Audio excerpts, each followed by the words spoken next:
Sahana vavatu Sahana bhunaktu Sahaviryam karavavahai Tejasvinavadhitamastu Ma vidvishavahai Om Shanti Shanti Shantihi.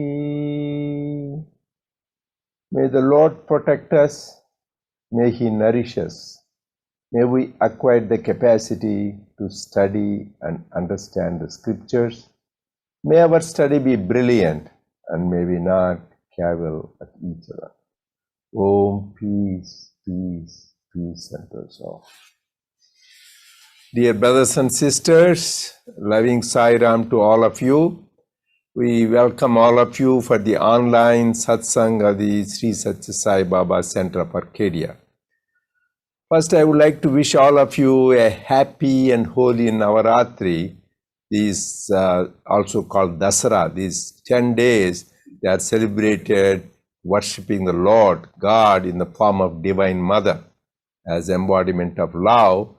So this whole 10 days are celebrated by worshippers of the Divine Mother all over the world and singing her glories, talking about her leelas. So this is, we want to wish you all of you, because this is where the conquest of the good over evil. This is what the whole story about it. And we know enough in the world, always we have good and evil, and it is with the help of the Divine Mother's blessings and love, the evil is conquered. Even they say, the Puranas say, even Brahma, Vishnu, Shiva, they could not eliminate these demons. They had to take the help of the Divine Mother.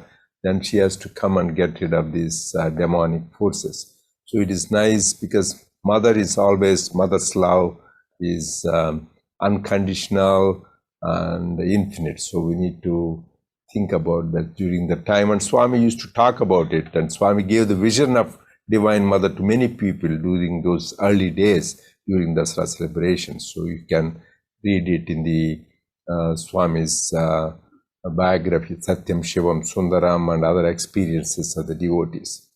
So coming back to our today's study circle, we are continuing the study guide in preparation for the Avatar Declaration Day, which the SSSIO will celebrate on October 23rd.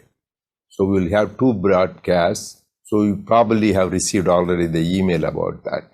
So we are in preparation. We have been doing the study guide. Today we'll be finishing that. So next week we'll have a guest speaker.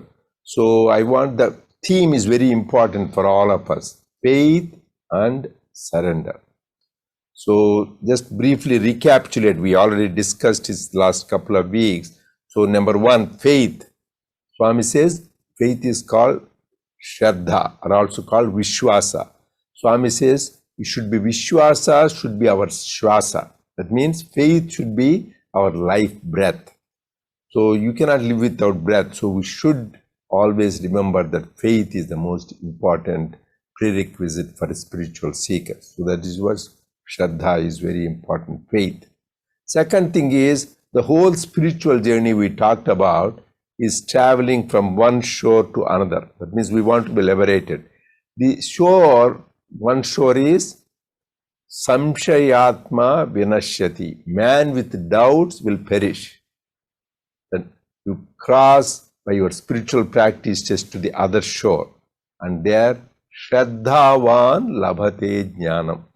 A man, a person with absolute faith will be enlightened. If you want Vijnana, that is the ultimate goal, is to have absolute faith.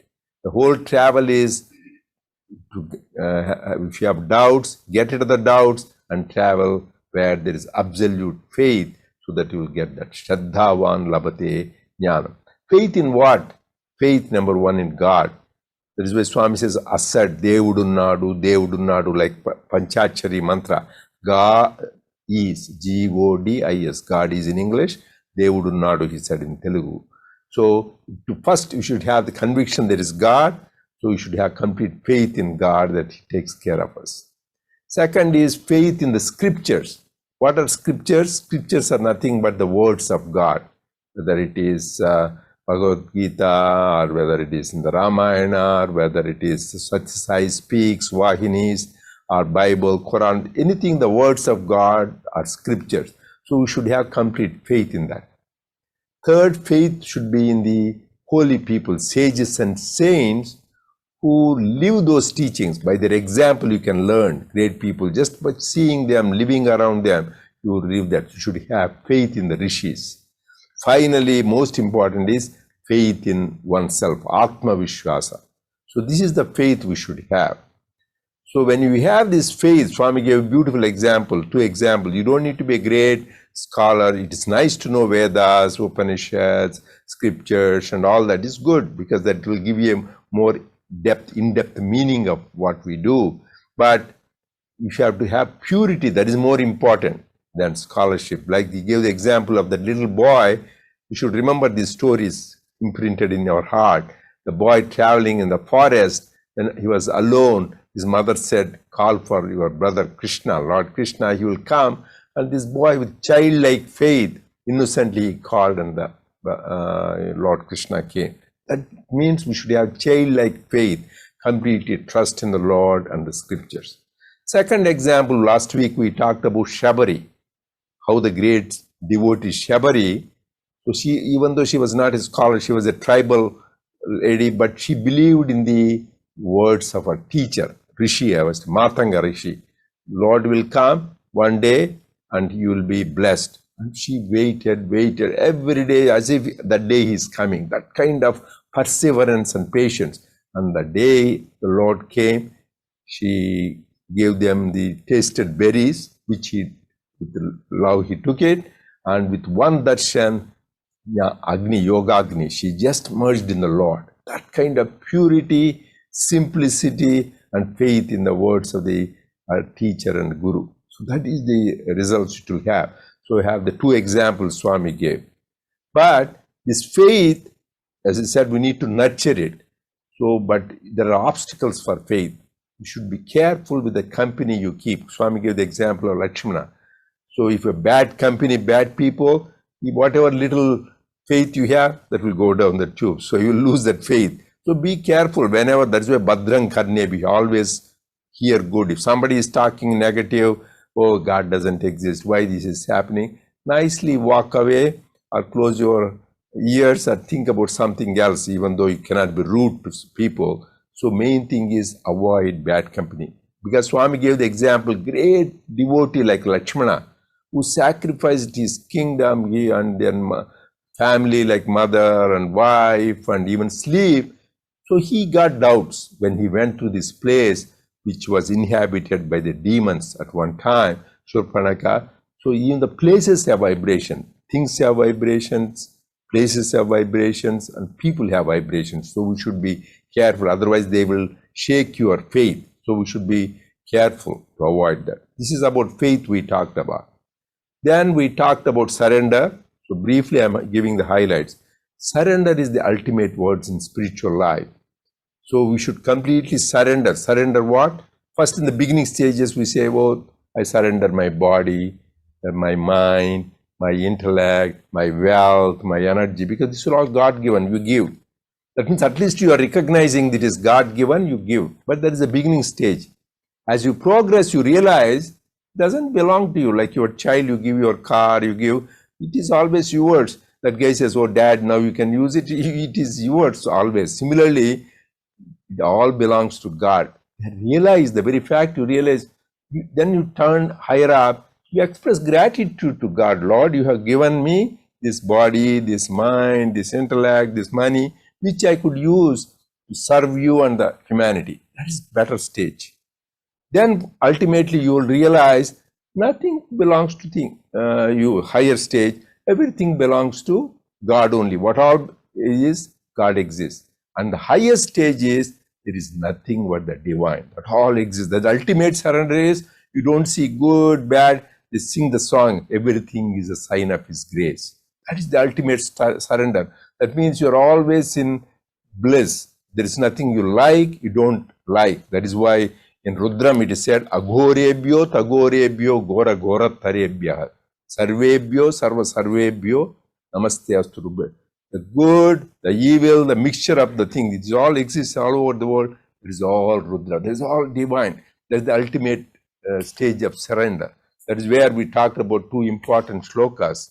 One is in chapter 2, shloka 7, because Arjuna was crying, oh, I have to fight this. So Lord Krishna was going on listening, like we all do, that God listens. But when he said that, important, remember, Swami said these three shlokas are important. Chapter 2, shloka 7, Karpanya dosho upahata swabhavaha, Uchchami tvam dharma sammura cheta, Shreyas nishchitam bruhi tanme, Shishyaste aham shadhimam tvam prapanna. I am confused, I don't know what is good, but it happens for all of us in different times of the time. Then, Lord, I don't know what it is, I surrender to you, please command me what to do. Then he will come up. Then the ultimate is Sarva Dharman Parityajya, chapter 18, shloka 66. Lord, I give up everything at your feet. I surrender. That is ultimate surrender. Then he says, if you do that, he says, I will give you moksha.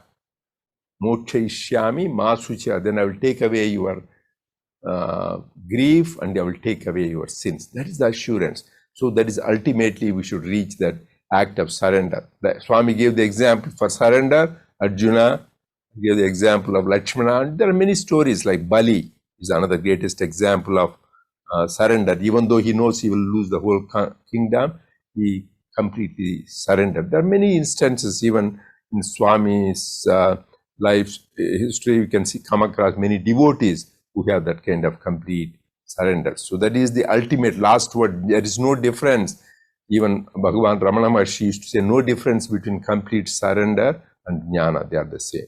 So now we will continue. We'll try to finish today because next week we have a guest speaker. And then by the time we'll finish the Avatar declaration. Okay, Sairam, please go ahead. Thank you, Dr. Reddy. Sairam, brothers and sisters. We are starting page 9 of the PDF that you have received through the email. How to serve. If you have an eye on the fruits of your actions, you are liable to be affected by worry, anxiety, and restlessness. The question may arise, if the fruits have to be given up, how can one manage to live? But why this weakness of heart, this nervousness? He who has assured you, saying, quote, I will care for your well-being, Yivakshamam Vahamyaham, will certainly look after that. He will give the means and the wherewithals. All you must consider is, which is more important, a happy life or liberation from the circle of life and death? Gita Vaini, chapter 5. Service through right action. Quote, when the dharma that has been laid down declines, I incarnate in a human form from the state of formlessness in order to revive it and protect it and save the good from fear, unquote, said Krishna. Now, this statement might cause some misgiving. You may ask, will not common people then conclude that dharma is something liable to decline and decay? Will they not condemn dharma as neither eternal nor truth? Well, you will grasp the importance of the task of protecting dharma only when you consider its origin and purpose. God created this world of change on His own initiative, and He ordained various codes for its upkeep and smooth running. There were rules of correct conduct for every being. These form the Dharma. Gita Vaini, chapter 7. Should we stop now? Yeah. So there are two sections here. In the first section, it's about serving. So here, Swami is pointing out what Lord Krishna told Arjuna, Yogakshamam Vahamyam, that those who are one-pointed on God and who think of Him all the time, He not only takes care of what they possess, but He also supplies what they need, both things. Now here Swami is pointing out that it is better to depend on God than yourself. And he clarifies this actually in Prema Bahini in one of the chapters, that there are two paths of relying on God. One is called the Markata Kishora Marga, or the path of the young monkey, and the other one is Marjola Kishora Marga, the path of the young kitten. And he says the monkey has to use his own force to hang on to the mother as the mother jumps from place to place and looks for food and shelter. But the kitten has usually is blind at birth, cannot see, cannot move. The kitten just mews and just depends on the mother cat.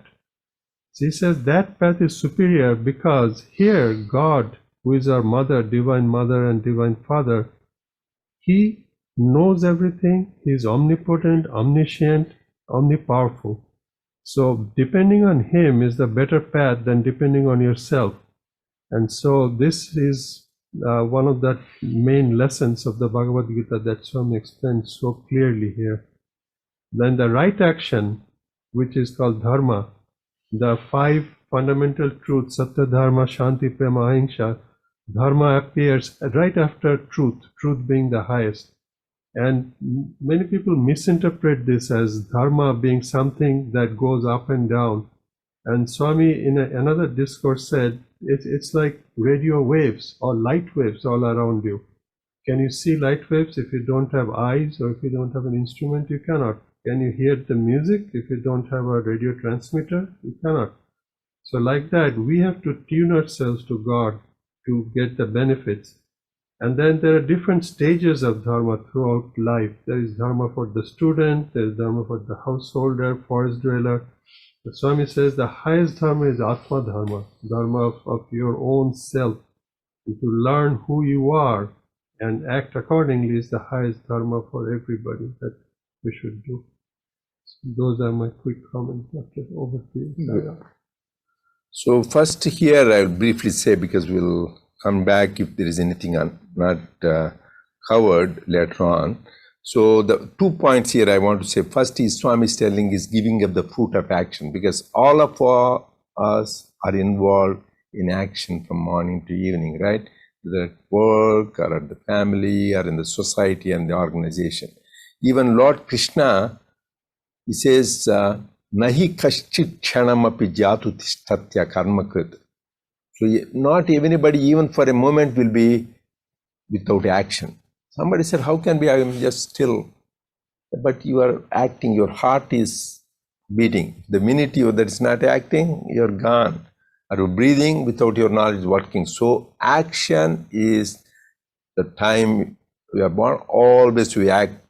And even Lord Krishna said, Name parthasti kastavyam trishulokeshu kanchana nanavaptam avaptyam vartayevachakam. Even these 3 lokas in this world, I don't have any obligation. We have obligation. If you don't have to support family, you have to go to work, you have to do this. There is a duty, we are duty bound, but God is beyond all duties. But still, I go on doing this action to set an example so that the world put the wheel of action into the thing. So he says that he set the example. But how we act, as I said, one thing is we all have to act. But how do we act? The whole secret of Gita, Lord Krishna says, what Arjuna is, Nishkama Karma. So do it without attachment. Attachment to what? Attachment to the fruit of actions. That is why the famous Karmanyevadhikaraste ma phaleshu kadachana ma karma. You have to do this, you do the duty. That is how everybody do that. But not desire for the fruits of action. People, lot of commentators, they are also Swami's unique. They says you have right to do duty, but not to the fruits thereof. This is what most of the commentators tell that. Most great philosopher. Swami says that is not correct. The minute you act, the result will be there. As good, bad. There is nobody who can escape. There is a law of karma. So you will have it. But knowing that, that's why he says, Karmanyevadhikaraste na phaleshu kadachana. He didn't say na phaleshu means that you don't have entitlement. Lord Krishna said, ma phaleshu kadachana. That means, knowingly you give away the fruits. Lord Krishna arpanamastu, Rama arpanamastu, Sai arpanamastu. You dedicate that fruits to God. Then you are not bound. Otherwise, good, bad will have. The minute you give away the fruits of action, there no more anxiety and worry. That is why it says, Shudram Hridaya Daurbalyam, the weakness of the heart is despicable. He says, don't have it. The minute you do, we all have to act well your part, there all the honor lies. He says, do the best and leave the rest in God's hands. That is the secret of Nishkama Karma. That is, we have to act, but willfully we dedicate the fruits of action to God. That is why he says, God wants leaf, fruit, and water, and this flower. Says fruit, what he wants is fruit of your action, not just the fruits you buy in the store, but the really fruits of your action that is the offer to God. Second thing is this Ananyas Chintayantoma. I will take care of your yoga and kshema. That means I will take care. Regular meaning is I will give you what you don't have, that you don't have house, you don't have job, you don't have money, you don't have health. Yoga kshemam vahayam. I will give it and I will preserve it. That is a common translation. But Swami says higher translation. Yoga means union with God. Kshema, I will make sure you are always united with God, because that is the highest. These other things come and go. Money, your properties, that is the kshema.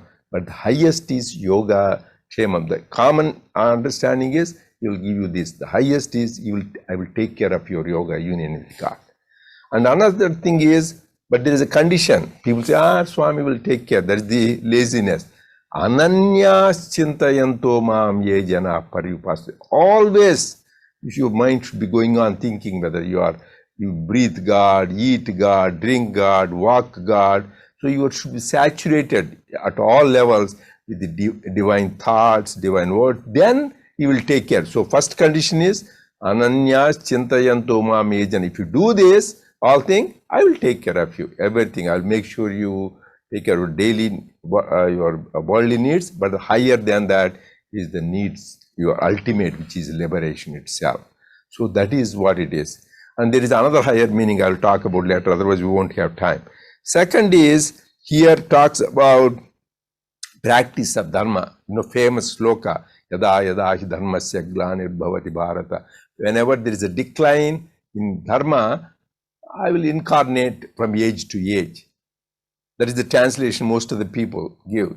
Swami says Dharma never goes up and down. Truth, Dharma, they are eternal. But the practice of Dharma goes down. So then, like for example, in the Kruta Yuga, they say Dharma was on 4 legs. That means all people were practicing Dharma. They were all good people. Then Treta Yuga came, the time of Rama, it was 3 legs. That means 1/4 of the people were not practicing like these demonic people. Then Dwapara age came, 2 legs. That means in the families itself, there is jealousy, fights, cousins fighting, because only half of the people were practicing. In this Kali age, only 1 leg. I don't know even that is there or not. So that means only very few people practice that. That time the avatar comes so that more people can practice Dharma. So he came to revive so that he can more people. So Dharma doesn't decline. The people who practice Dharma decline, so that he comes to inspire us that we will have Dharma.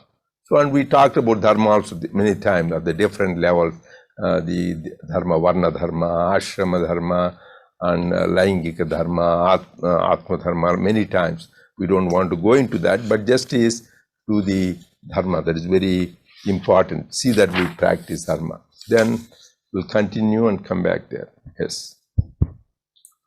Page 10. Action and non-action. Dhananjaya, people are entitled to be called Pandits only if they have seen clearly the distinction between action, karma, and non-action.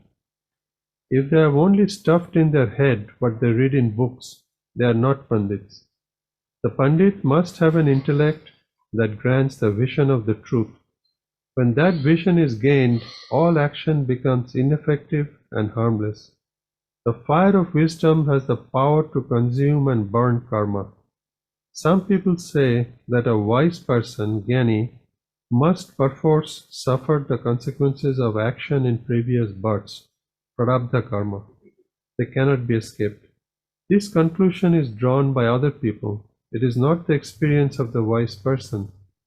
A wise person might appear to others to be reaping the fruits of past actions, but the wise person is unaffected. Gita Vaini, chapter 10. Next section. Overcome delusion. To believe that the universal that is you is limited and subject to all these anatmic characteristics, that is delusion.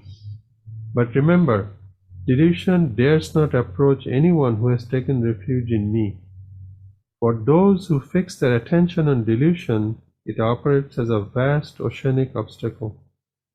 But for those who fix their attention on God, delusion will present itself as Madhava, God. The hurdle of delusion can be crossed by developing either the attitude of oneness with the infinite God or the attitude of complete surrender to the Lord. The first is called Yoga of Wisdom, the second of Devotion. Gita Vaini, chapter 13. Page 11, last section. Dedicating action. Quote, do everything in the dedicatory spirit as a tribute to God, for only such acts reach me. Unquote. This raised some doubts in Arjuna's mind. He asked, quote, Krishna, you say that you do not make any distinction, that you have neither friend nor foe. Why then are some happy and others unhappy? Some strong in body and mind and others weak and sickly? Some poor and others rich? What is the reason behind all this? When you yourself are above any distinctions of such type, why can't you keep all in the same condition? Observing facts as they are, it is difficult to believe that you look upon all without any partiality. Unquote. Krishna laughed at this quote-unquote doubt that worried Arjuna. Quote, I give expression only to truth. I do not adjust my speech to your approval or disapproval. I am not elated when you approve or depressed when you disapprove. I am the same in all, but all are not the same in me. Gita Vaini, chapter 20. People engage themselves by and large in activities prompted only by the desire to benefit from the results. They withdraw from acts that bring no benefit. But the Gita condemns both attitudes. For whether consequences follow or not, one cannot escape the obligation to be active. People cannot completely give up activity. How then can they avoid being caught up in the mesh of consequences? The Gita teaches giving up all attachment to the fruit of action as the greatest spiritual discipline designed for this purpose. Whether desired or discarded, hoped for or not, every act ends in some consequences, if not immediately, at least after some time. It is inevitable. The consequence may be good or evil, but if the act is dedicated to the Lord, neither will affect the doer. By that sacrament of dedication, the deed is transmuted into a higher order and made divine, holy, sacred. On the other hand, acts performed under the inspiration of the ego will be fraught with bondage. Gita Vaini, chapter 27. So in these 2 pages, we covered 3 items: the difference between action and non-action, how to overcome delusion and dedication of the action. So the common theme here, as Dr. Reddy mentioned before, is what is action and what should be the right action. So here Swami says that action is of 3 kinds: thought, word and deed. All 3 are actions. When we sit and think of something, that is action. When we say something, that is action. When we do something, that is action. But as long as that comes from the ego, it is resulting in consequences that will bind us. But when it comes from our knowledge of doing the right thing, that is Dharma, and we offer that to God, then God takes the effect of all of that. And so this is why Swami is reminding us that people who are Jnani, it's like when you have a headache, you take a Tylenol or you take some aspirin, you don't get the effect. So it is like that God is taking care of all your problems because you are with Him. And how to be with him? He gives two ways. One is you merge with him, you think you are him, and this is what Dr. D referred to in the first instance. And the second instance is that you completely surrender to him. All your actions you give up to him, and you are not responsible. But we have to do the right thing, and there comes the dedication, the distinction, which is the first quality of Viveka. So this point of dedication of the actions and not being attached to them is the main component that we must all practice. Sai Ram. So as we talked about, that is where the whole thing is. The Gita was start where we all talked about it. Actually the place is called Kurukshetra. Do you know the meaning of Kurukshetra? Etymological. Kuru means action. Kshetra means field. So it is a field of action. So in the higher sense, everything is named. So it is the battlefield, but that is where all the action going on. Kurukshetra. Kuru means action. Kshetra means field.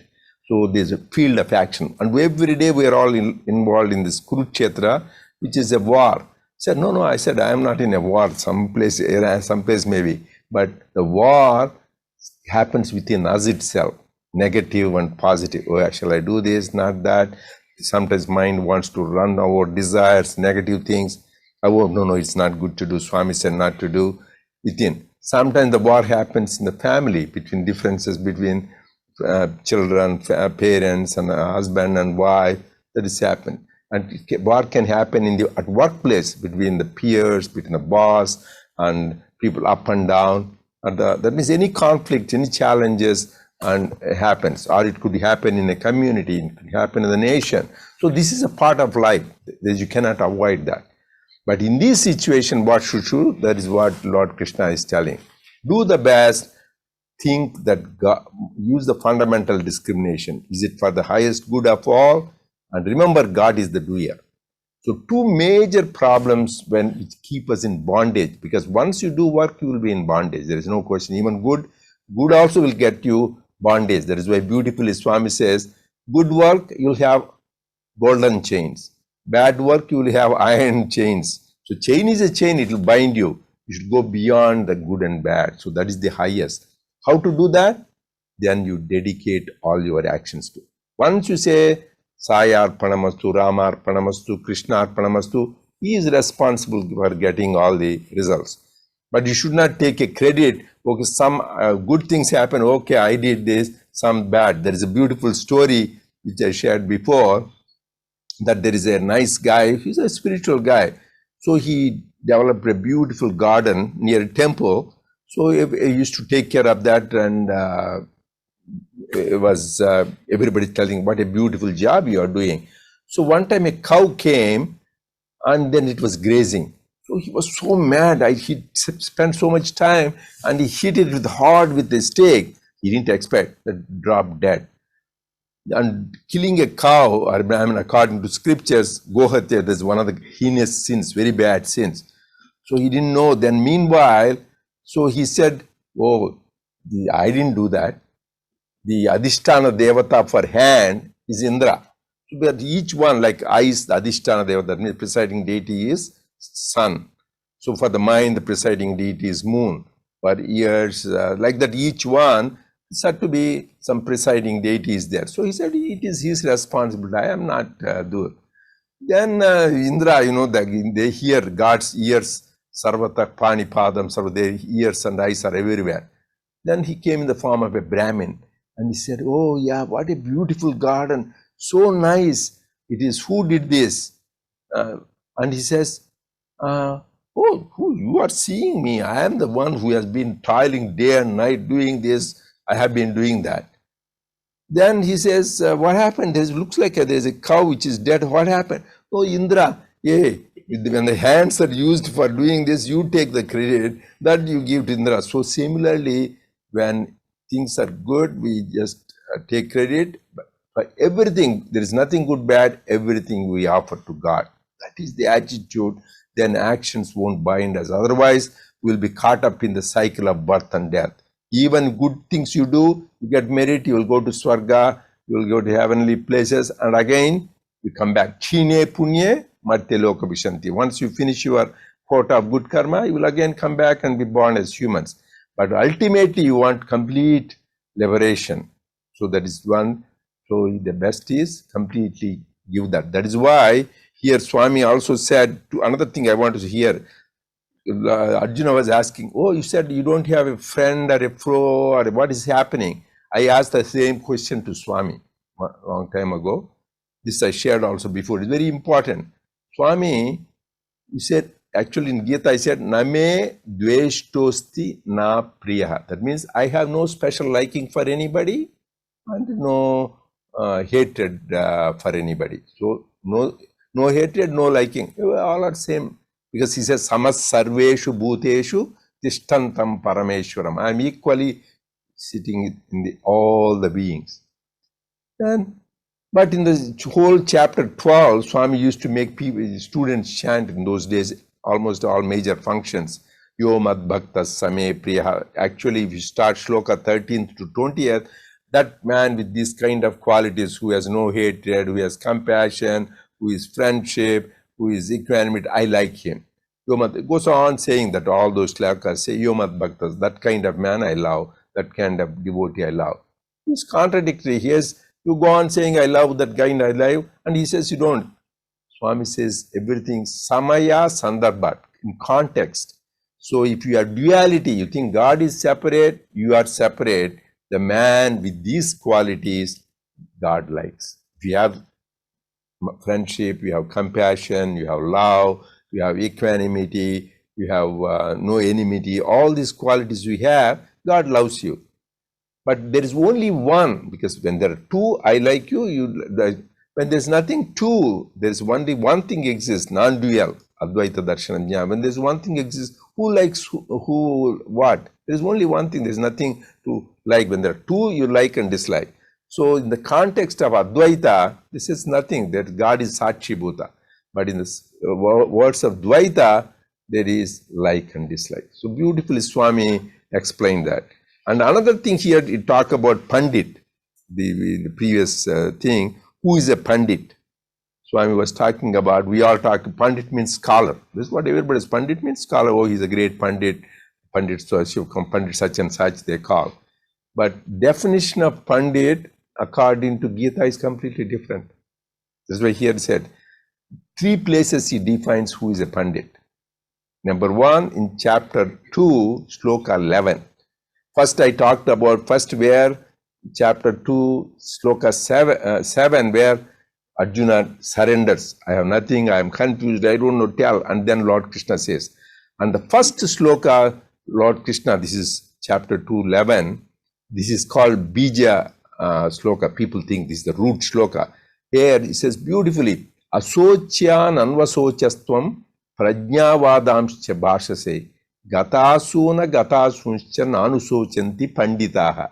Who is a pandita? He says, you are talking like a big pandit. Oh, I don't have to do, I will go do on contemplation, I will do this. He says, you are grieving about people who should not grieve, because they are all adharmic people. Real pandit is the one who doesn't worry about people who are living or people are dead, because we all do that. People, oh, my close friend or parent, somebody died, we grieve. So real pandit, the definition is nanusochanti pandita. They don't worry about gatasuna agatasuncha. The people who died or people who are gone, or people living. Oh, I worried about my children, I worried my grandchildren, I worried my spouse, I worried about this friend. So really, if you are a pandit, according to Lord Krishna, neither you worry about the people who are gone, nor the people who are living. Just you are, because the Lord is taking care. That is one definition of pandit. That means you are not grieved. Second definition, that is there in chapter 4. That is, I think it is sloka 19, where clearly says, Vidya Vinaya Sampanne Brahmane Gavihastini Sunichaicha Pakecha Pandita Samadarshina. Who is a Pandit? The one who is Samadarshini, who is equal-minded. How did he give an example? He looks, the man who is a very highly Brahmin, who is a very devoted person with purity and humility, that you put that guy, or you put a cow, which is noble, right? You respect cow or you respect a Brahmin. and you have an elephant, Hastini, the elephant, or a dog, people don't want, or a person who eats dog's meat. I didn't know those days they have to eat dog's meat. I thought now I know people, there are some places, Sunichai was a package, that means people who eat dog's meat. For them, for a Pandita, they're all same, because he doesn't see the cow, he doesn't see the elephant, he doesn't see a dog, he sees the Atma through. He doesn't see the Upadhi, he doesn't see the form. That is a Pandita. There is a second definition. A Pandita should be, first, he doesn't grieve about dead and living. Second is, Pandita is the one who's equal-minded. And third thing he says is, Jnanagdi Dagda Karmanam Tamahu Pandita. This is what Swami here is referring to in chapter 5, Sloka 18. That means, says, the real Pandita is the one where his karma is all burnt away by his Jnanagni. Because, like you can see Nisargadatta Maharaj, or Ramakrishna, or Vivekananda, Ramana Maharshi. So, the very fact they're once enlightened, all their karma is burnt away. That is Jnanagdi Dagda Karmanam Tamaku. But they still, Swami says, they still have to pay for the prarabdha karma. Like Ramana Maharshi has to suffer with the cancer, and Sri Ramakrishna, because prarabdha karma means the karma which already start affecting. So, but the thing is, just take everything and think, this is all God's prasad, this is all God's gift. Then once we have that attitude, then this karma won't bind us. So this was a very beautiful concept. One is about the Pandit, who is a Pandit, and what is the prarabdha karma, and then we talked about this Nishkama karma, and also we talked about whom God loves, or whether he loves anybody at all. So he has, because everybody is saying no likes and dislikes. Thank you. And